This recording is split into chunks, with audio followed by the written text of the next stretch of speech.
Welcome back to the deep dive. We're diving into B.F. Skinner's science and human behavior today. Yeah, this one's a classic. It's dense, but Our listeners definitely wanted us to tackle it. right, lots of requests for this one. So we're here to help you unpack some of the big ideas. Make sure you get those key takeaways, yeah. One of the first things that struck me was how Skinner just dives right into this huge question. Oh yeah, the big one. Can we really study human behavior scientifically? Like using the same methods as physics or chemistry, right. Exactly. He addresses that head on because it's such a common objection. Like, people think humans are too complex. Way too unpredictable to be, like, put under a microscope. But Skinner's argument is fascinating. He says science isn't about getting rid of complexity. It's about finding the pattern. The relationships, even in messy systems. So instead of getting lost in the mystery of the human spirit, he says, Let's focus on what we can actually observe. what we can measure. And he points out, we already do this all the time informally. Like when we see a friend react a certain way and think, oh, that's so typical. Or try to figure out why someone did something based on what we know about their past. It's like we're already looking for patterns. Saying, let's get rigorous about it. Make it systematic. So it's less about reducing humans to equations and more about Applying that scientific lens to patterns we already notice. in ourselves and others. Exactly. Yeah. He's essentially arguing that if we can figure out what environmental factors influence behavior, Then we could predict it, maybe even modify it. that's powerful stuff. And that brings us to how Skinner explains how behavior is shaped. And he lays out two main types of learning, right? First, there's respondent conditioning. Or Pavlovian conditioning, Right. Think Pavlov's dogs. the classic example. Neutral stimulus, like a bell, paired with a meaningful one, like food. And eventually, the bell alone triggers the response. Salivation in that case. So the dog learns to associate the two, and that shapes its behavior. Precisely. And this type of learning, it explains a lot of our automatic reactions. Like phobias. Oh, absolutely. Mm. Or even emotional responses to certain situations. Like, imagine having a bad experience at the dentist as a kid. Years later, even just the smell of a dentist's office might trigger anxiety. Even though there's no actual threat. Your body's learned that association. Wow. Okay, so that's respondent conditioning. Right. But then there's operant conditioning. This one's about consequences. Yep. Actions followed by rewards, they become more likely. And actions followed by punishment, less likely. It's all about how those consequences shape what we do. That seems a little oversimplified, though, right? Like, surely human behavior is more than just... Seeking pleasure and avoiding pain. Yeah. Well, you're right. It's not always that straightforward. But there's more to it. There is. Skinner introduces this idea of conditioned reinforcers. Okay, what are those? These are things that become rewarding, not because they satisfy a basic need, But because we've learned to connect them with things we value. Like, what kind of things? Think about money. Money. Yeah, money itself, you can't eat it, can't drink it. It doesn't satisfy a biological need directly. But we sure do value it. We do, because we've learned we can trade it for things we need or want. So it becomes powerful even though it's not inherently rewarding. It's like a symbol for those deeper rewards. And this explains a lot of behavior, huh? Oh yeah, from wanting status and power to just wanting to be liked. Those are pretty powerful motivators. They are. And it leads us to another key point of Skinner's. Which is, He argues that our behavior, even what feels like a free choice, uh-oh, here comes the controversial stuff. it's shaped by things we may not even realize. Right, that kind of challenges the whole idea of us being in control. It does. It's one of the most debated parts of his work. But I think it's important to be clear on what he's actually saying. Absolutely. He's not saying we're robots. With zero agency. Right. It's more that he's highlighting how powerful our environment is. And all our past experiences. And shaping not just what we do, but what we think and feel. So it's not that we have no freedom, but our freedom is influenced. By a lot of stuff happening below the surface. And then understanding those influences is key. And if you want to change behavior, that If I know I overeat when stressed. you could find other ways to cope with stress that don't involve food. So it's about becoming aware of those hidden influences so we can make more conscious choices. You got it. And this applies to more than just individual behavior. Oh, right. You mentioned this earlier. It's relevant to how we understand social stuff, Right. groups, institutions, even entire cultures. Okay, so we've established that our environment matters a lot. It does. But what about our emotions? Where do they fit in? That's a great question. And Skinner's take on emotions, it might surprise you. I'm intrigued. Lay it on me. He didn't see them just as feelings we have inside.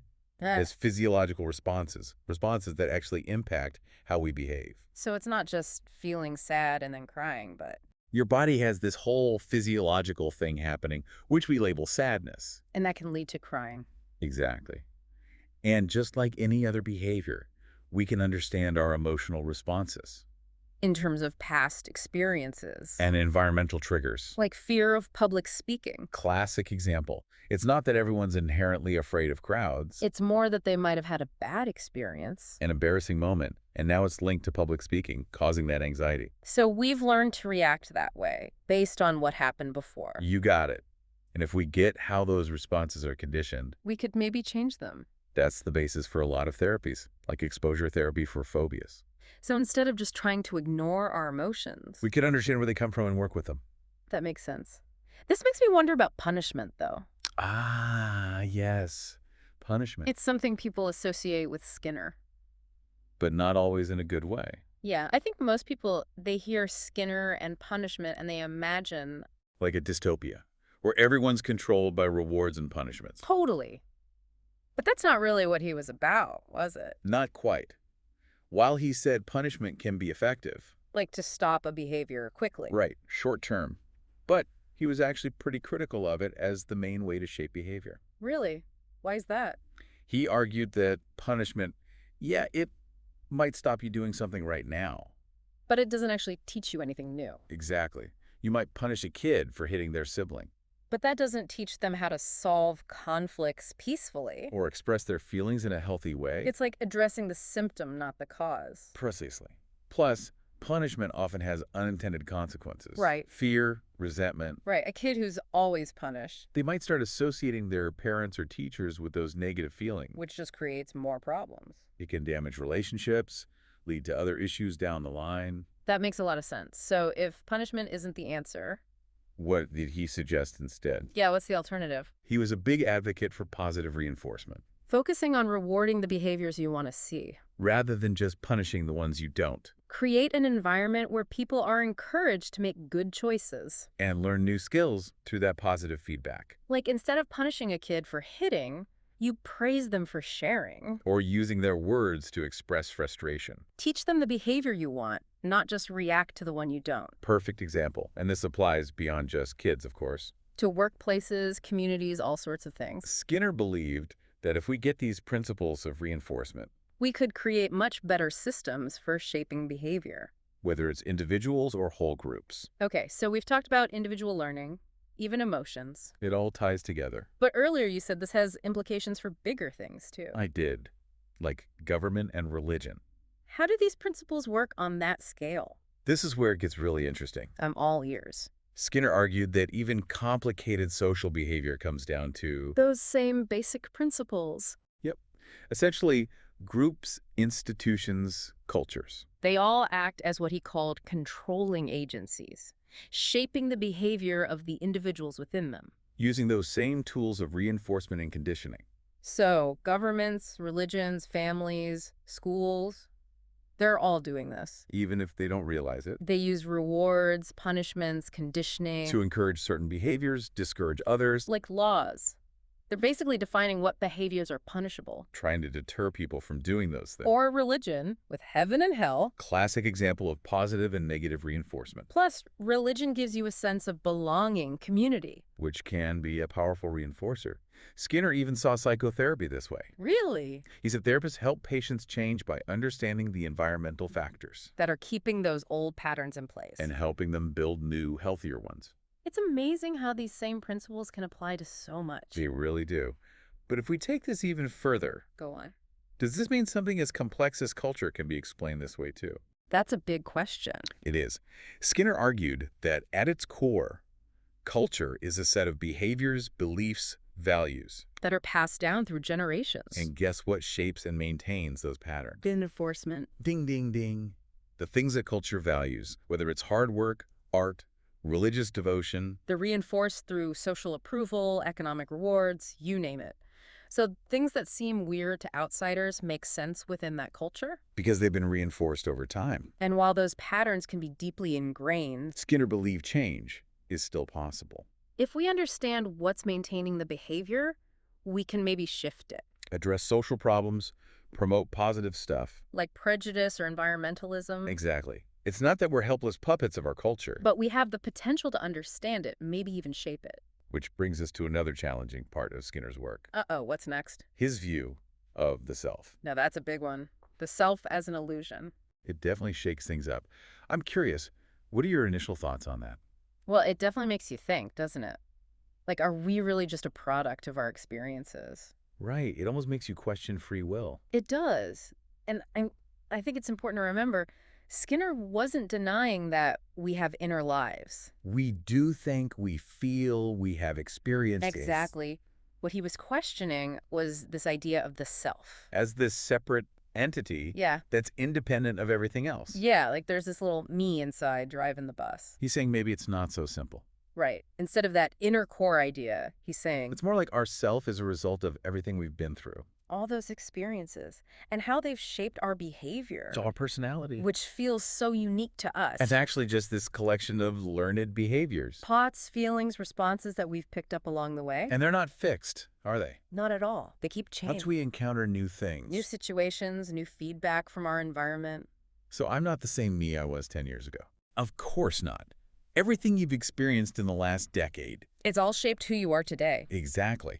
And this actually has some really interesting implications. Oh. For what? Oh. For how we think about personal growth and change. Because if we're not just fixed, unchanging selves, It means we can learn new things, change our habits. even change how we react emotionally.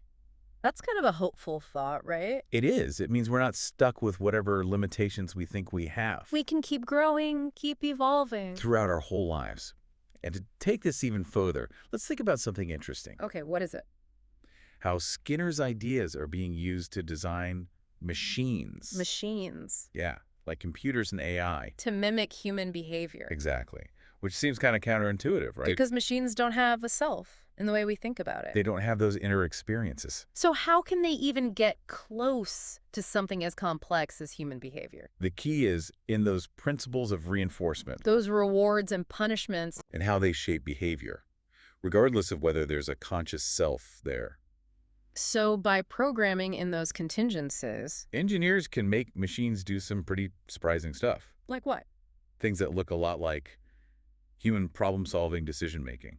So it's not that the machine is thinking like a human No, it's more like it's been programmed to respond in a certain way, to specific inputs. to create outputs that resemble human thought processes. And as we learn more about the brain, We'll probably see machines get even more sophisticated. it's wild to think about. It is. It makes you wonder. About what makes us human, if machines can do all these things too. It's a huge question. One that philosophers and scientists have been debating forever. And Skinner's work just adds another layer to that debate. It challenges those old ideas of human exceptionalism But at the same time, it gives us this amazing framework. for understanding ourselves and the world. It's a lot to digest, I know. It is, but it makes you think. It makes you more curious, more observant. Or open to new ways of looking at things. Exactly.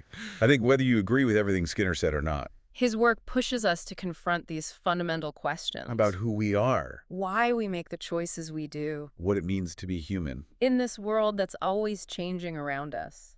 Couldn't have said it better myself. All right, so we've talked about a lot, from simple conditioning to how it all plays out in these complex systems. Like governments, religions, whole cultures, it's a lot to connect. It is, but I keep coming back to this idea of the self. The self as an illusion. Yeah, it's a mind-blowing It concept. really makes you question some things, huh? Like, who are we, really?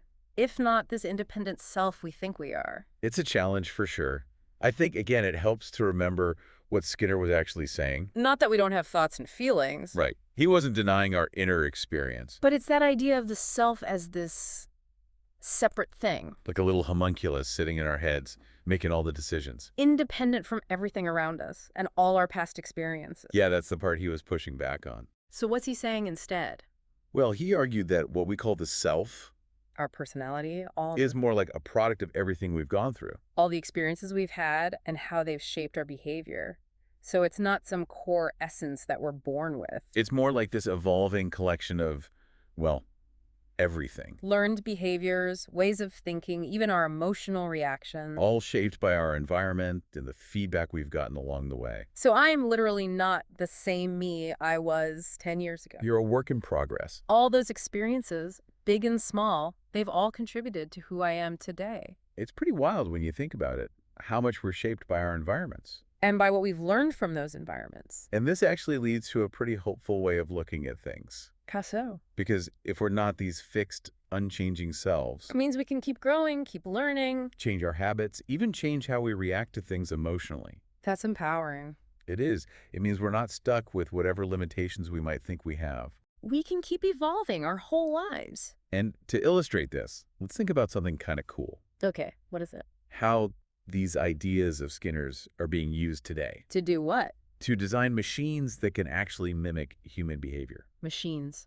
Like robots. Even more broadly, AI, algorithms. But they don't have a self in the way we think about it. They don't. So how can they possibly get close to replicating something as complex as human behavior? Yeah, that seems like a big leap. It is. But the key is understanding those core principles, the reinforcement, the contingencies. The rewards and punishments. Exactly. And how they shape behavior, whether there's a conscious self involved or not. So you're saying by programming in those contingencies. You can actually make machines do some pretty amazing things. Like what? What can they do? Solve problems, make decisions, even learn and adapt in ways that seem very human-like. Wow. So it's not that the machine is thinking like a person. Right. It's more that it's been designed to respond in a certain way to certain inputs. And those responses, those outputs, they end up resembling human thought processes. And as we keep learning more about the brain, about how our own minds work. We'll probably see machines get even more sophisticated. Oh, absolutely. Which leads to some big questions. Yeah, about what it actually means to be human. If machines can do all these things we thought were unique to us, What sets us apart? that's the million-dollar question. And it's one that philosophers and scientists have been grappling with for centuries. And Skinner's work, it just adds another layer to that conversation. It challenges some of our most basic assumptions. But it also gives us this incredibly powerful set of tools. For understanding ourselves, for understanding the world around us. It's definitely a lot to take in. It is. But it's thought-provoking, challenging in a good way. I think even if you don't agree with everything Skinner said, His work forces us to think about these big questions. questions about who we are, how our choices are shaped, what it means to be human in a world that's constantly changing. Well, I don't know about you, but I feel like my brain has gotten a serious workout today. Me too. It's been a wild ride through Skinner's world. But a fascinating one. Absolutely. We hope you enjoyed this deep dive as much as we did. And that it's given you some new insights. Maybe even sparked some questions of your own. Keep exploring those questions, keep learning, and we'll see you next time on The Deep Dive.